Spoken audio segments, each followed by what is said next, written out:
ராஜாங்கம் சித்தப்பாவுக்கு phone பண்றாரு. நல்லா இருக்கீங்களா? நான் நல்லா இருக்கேன் சித்தப்பா. புது பொண்ணு மாப்பிள்ளையும் எப்படி இருக்காங்க? நல்லா இருக்காங்க சித்தப்பா. பங்காளிகளுக்கு விருந்து கொடுக்கறதா சன்னியாசி சொன்னான் சித்தப்பா.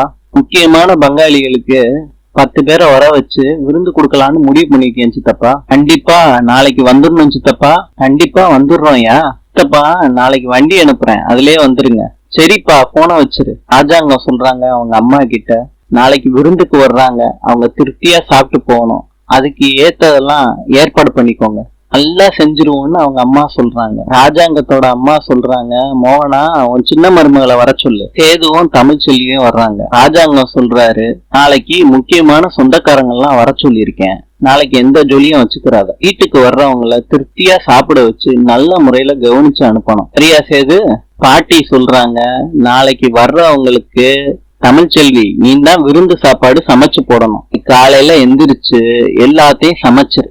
அவனா அவ என்னென்ன சமைக்கணும்னு நீ சொல்லிரு. தாமரைக்கு ஆறுமுகம் போன் பண்றாரு. ஆறுமுகம் சொல்றாரு, ஒரு பைக் விலை 1 லட்சம் ரூபான்னு சொல்றாங்க. அப்ப உங்க ஞாபகம் தான் வந்துச்சு. இதுதானே எனக்கு பேங்க் 1 லட்சம் ரூபா கேட்கலான்னு உங்களுக்கு காலை பண்ணினேன். போன ட்ரிப் நகையா கொடுத்தீங்க, இந்த ட்ரிப் பணமா கொடுங்க. பணம் எப்ப கிடைக்கும்? 2-3 நாள் டைம் எடுத்துக்கோங்க, பணத்தை ரெடி பண்ணிட்டு சொல்லுங்க, நான் வாங்கிக்கிறேன் சொல்லிட்டு போனை வச்சிடுறாரு. தமிழ்ச்செல்வி குழம்புறாங்க. சேது கிட்டையும் கருப்பு கிட்டையும் சொல்லி, கருப்பு சொல்றாங்க, ஒரே வழிதான் இருக்கு, ஹோட்டல் தான்.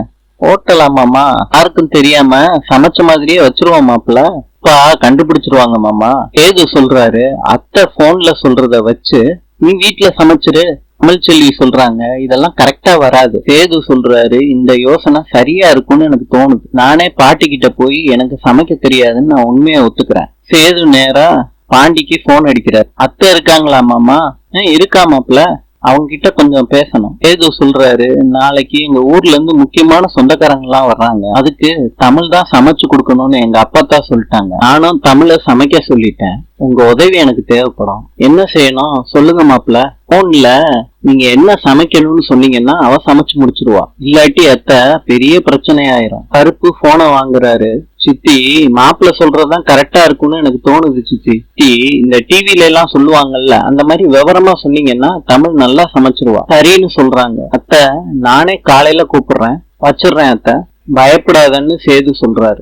தாமரை கேட்டுறாங்க. பூரணி மோகனா கிட்ட சொல்றாங்க, அன்னைக்கு காப்பி போட சொன்னாங்கல்ல, அதுக்கே தமிழ்ச்செல்வி ரொம்ப கஷ்டப்பட்டா, அவங்க வீட்டுல அவ சமய கட்டு பக்கமே போனது இல்லையா, என்கிட்ட வேற சொன்னா. அத்தை என்னத்த பண்றது, அதான் நம்ம 2 பேர் இருக்கோம்ல, நம்ம 2 பேரும் பாத்துக்கலாம். நாளை பார்க்கலாம். இன்று பங்களாதேஷின் தலைநகரம் டாக்கா.